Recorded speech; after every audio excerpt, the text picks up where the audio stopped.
আগেও বললাম policy decision ECI নেয়। সিও কাছে কোনো ক্ষমতা নেই কোনো পলিসি ডিসিশন নেওয়ার জন্য। ইসিআই পলিসি ডিসিশন নিয়েছে, ইসিআই কাছে একটা দাবি গিয়েছে, ইসিআই কাছে একটা রিপ্রেজেন্টেশন গিয়েছে, ইসিআই ডিসিশন নেবে। হাউ ক্যান আই আনসার কি হওয়া উচিত আছে কি নেই উচিত আছে? এটা তো ইসিআই ডিসিশন হবে। রাজ্যের মুখ্য নির্বাচনী আধিকারিক মনোজ আগরওয়াল পরিষ্কার জানিয়ে দিলেন তার ক্ষমতা নেই। নির্বাচন কমিশনের যা সিদ্ধান্ত সেটা তিনি পালন করতে পারেন। প্রসঙ্গত, রাজ্যের মুখ্যমন্ত্রী মমতা ব্যানার্জি এই নিয়ে 4 দিনের ব্যবধানে দুবার চিঠি পাঠালেন জাতীয় নির্বাচন কমিশনার জ্ঞানেশ কুমারকে। প্রথম চিঠিতে তিনি উল্লেখ করেছিলেন রাজ্যে এসআইআর বন্ধ করা হোক, আর দ্বিতীয় চিঠিতে তিনি দাবি করলেন এসআইআর এর কাজে চুক্তিভিত্তিক ডেটা এন্ট্রি অপারেটর নিয়োগ করা হোক। একই সঙ্গে তার অভিযোগ ছিল যে সরকারি ভবন ছাড়া আবাসনগুলোতে ভোট কেন্দ্র করার যে সিদ্ধান্ত নির্বাচন কমিশন নিয়েছে তা অবিলম্বে বন্ধ করা হোক। পাশাপাশি রাজ্যের মুখ্য নির্বাচনী আধিকারিকের ভূমিকা নিয়েও প্রশ্ন তোলেন তিনি। সোমবার 24শে নভেম্বর সাংবাদিক বৈঠকে রাজ্যের মুখ্য নির্বাচনী আধিকারিক মনোজ আগরওয়াল বললেন যে এটা কমিশনের সিদ্ধান্ত, ডেটা এন্ট্রি অপারেটরের কাজে চুক্তিভিত্তিক কর্মী ব্যবহার করা যায় না। এই বিষয়টা নির্বাচন কমিশন আগেও পরিষ্কার করেছে। কয়েক বছর আগেই এই চুক্তিভিত্তিক কর্মী নিয়ে একটা অভিযোগ এসেছিল, তারপর থেকে কমিশন পরিষ্কার জানিয়ে দেয় নির্বাচনের কাজে কোনো চুক্তিভিত্তিক কর্মী ব্যবহার করা যাবে না। বিহারে এসআইআর এর কাজে চুক্তিভিত্তিক ডেটা এন্ট্রি অপারেটরের ব্যাপারে টেন্ডার ডেকেছিল নির্বাচন কমিশন। এই নিয়ে কথা হলে নির্বাচন কমিশন জানিয়েছে পশ্চিমবঙ্গের ক্ষেত্রেও এই বিষয়ে টেন্ডার ডাকা হতে পারে। তিনি প্রক্রিয়া শুরু করেছেন, কিছু সময় লেগেছে। তিনি বলেন যে বিহারে টেন্ডার নিয়ে ডেটা এন্ট্রি অপারেটরের কাজ হয়েছে, তাই কমিশন বলল এখানেও এইভাবে কাজ করতে। একই সঙ্গে তিনি মনে করিয়ে দিয়েছেন যে যাবতীয় সিদ্ধান্ত নির্বাচন কমিশনের। একই সঙ্গে সরকারি ভবনগুলোতে ছাড়া আবাসনগুলোতে ভোট কেন্দ্র করার সিদ্ধান্তও নির্বাচন কমিশনের বলে পরিষ্কার জানিয়ে দিয়েছেন রাজ্যের মুখ্য নির্বাচনী আধিকারিক। তিনি বলছেন এই বিষয়ে তার কিছুই করার নেই। শোনাবো আপনাদের কি বলছেন তিনি। না, যেটা আছে এ তো ইসিআই ডিসিশন আছে কি ডেটা এন্ট্রি অপারেটর যে এখন কন্ট্রাকচুয়াল আছে, ইসিআই ডিসিশন আছে, ওদেরকে ইউজ করা যায় না। মাঝে একটা কমপ্লেন্ট হয়েছিল এখানে, মতলব ইসিআই থেকে এসেছিল, ইনকোয়ারি করে রিপোর্ট গিয়েছিল ইসিআই কাছে, যেখানে আনফর্চুনেট হলো, কিছু অ্যাকশন হলো, সাসপেন্ড হলো। অ্যান্ড এই ডেটা এন্ট্রি অপারেটর জন্য বি ইসিআই বলেছিল অ্যাকশন নেওয়ার জন্য। उस समय देखा गया डेटा एंट्री ऑपरेटर तो काज मध्य छिलो ही ना। तो इसीआई वही समय डायरेक्शन दी छिलो कि कोनो कंट्रेक्चुअल डेटा एंट्री ऑपरेटर के यूज करा जाबे ना फॉर इलेक्शन रिलेटेड वर्क। और এটা এসআইআর নেই, এসআইআর আগে থেকে চলছে। এন্ড আমরা তো চেয়েছি যেটা আছে, আমরা যেটা আছে ডেটা এন্ট্রি অপারেটর জন্য ইসিআই সঙ্গে আলাপ করলাম। ইসিআই বিহারে বললো বিহার এসআইআর হয়ে গেছে, বিহারে একটা টেন্ডার হয়েছে, ওরকম টেন্ডার আপনারা ফ্লোট করতে পারেন। এই জন্য আমরা টেন্ডার ফ্লোট করেছি যেটা আছে। টেন্ডার ফ্লোট করার পরে যে বি আপনার রুল আছে ই টেন্ডার করা ফাইন্যান্সকে পাঠায় আমরা পাঠিয়েছি যেটা আছে।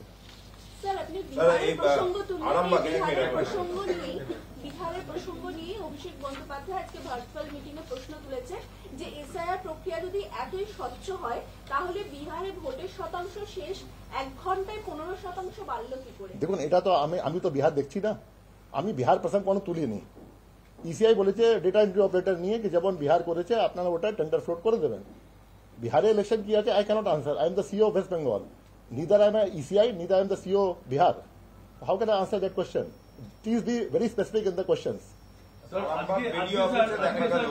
একটা কথা আরেকটা বলেছেন ওই চিঠিটাতেই, সেটা হচ্ছে যে এই আবাসনগুলোতে আপনারা যে বুথ করার কথা যেটা কমিশন সিদ্ধান্ত নিয়েছেন, এই সিদ্ধান্তটা সঠিক হচ্ছে না। তার কারণ সরকারি বা আধা সরকারি জায়গাতেই বুথ হওয়ার কথা। তো এ ব্যাপারে আপনার কোনো বক্তব্য পাওয়া যেতে পারে? দেখুন, এটা তো আমার কোনো বক্তব্য নেই। পলিসি ডিসিশন আমি আগেও বললাম পলিসি ডিসিশন ইসিআই নেয়। সিও কাছে কোনো ক্ষমতা নেই কোনো পলিসি ডিসিশন নেওয়ার জন্য। ইসিআই পলিসি ডিসিশন নিয়েছে, ইসিআই কাছে একটা দাবি গিয়েছে, ইসিআই কাছে একটা রিপ্রেজেন্টেশন গিয়েছে, ইসিআই ডিসিশন নেবে। হাউ ক্যান আই আনসার কি হওয়া উচিত আছে কি নেই উচিত আছে? এটা তো ইসিআই ডিসিশন হবে। প্রসঙ্গত, সোমবার 24শে নভেম্বর জাতীয় নির্বাচন কমিশনার জ্ঞানেশ কুমারকে পাঠানো দ্বিতীয় চিঠিতে মুখ্যমন্ত্রী মমতা ব্যানার্জি দুটো বিষয় উল্লেখ করেন। একটি হলো ডেটা এন্ট্রি অপারেটর নিয়োগ, অন্যটা হলো বেসরকারি আবাসনে ভোট কেন্দ্র তৈরি। মুখ্যমন্ত্রীর অভিযোগ চুক্তিভিত্তিক ডেটা এন্ট্রি অপারেটরদের দিয়ে কাজ করানো যাবে না বলে জেলা নির্বাচনী আধিকারিকদের নির্দেশ দেওয়া হয়েছে। এমনকি বাংলা সহায়তা কেন্দ্রের কর্মীদের ডেটা এন্ট্রির কাজে যোগ দেওয়ার বিষয়তেও নারাজ কমিশন। তারপরেও কিভাবে রাজ্যের সিইও 1000 ডেটা এন্ট্রি অপারেটর এবং 50 জন সফটওয়্যার ডেভেলপার নিয়োগের টেন্ডার পাশ করলেন? এটা কি কোনো রাজনৈতিক দলের স্বার্থ পূরণের জন্য এই সিদ্ধান্ত নেওয়া হয়েছে? একই সঙ্গে আবাসনের ভোট কেন্দ্র তৈরির বিষয়ে ক্ষোভ প্রকাশ করেছেন মুখ্যমন্ত্রী।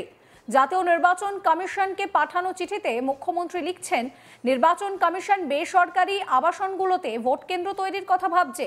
এটা কিভাবে সম্ভব? কোনো সরকারি বা আধা সরকারি জায়গাতেই ভোট কেন্দ্র হওয়া প্রয়োজন।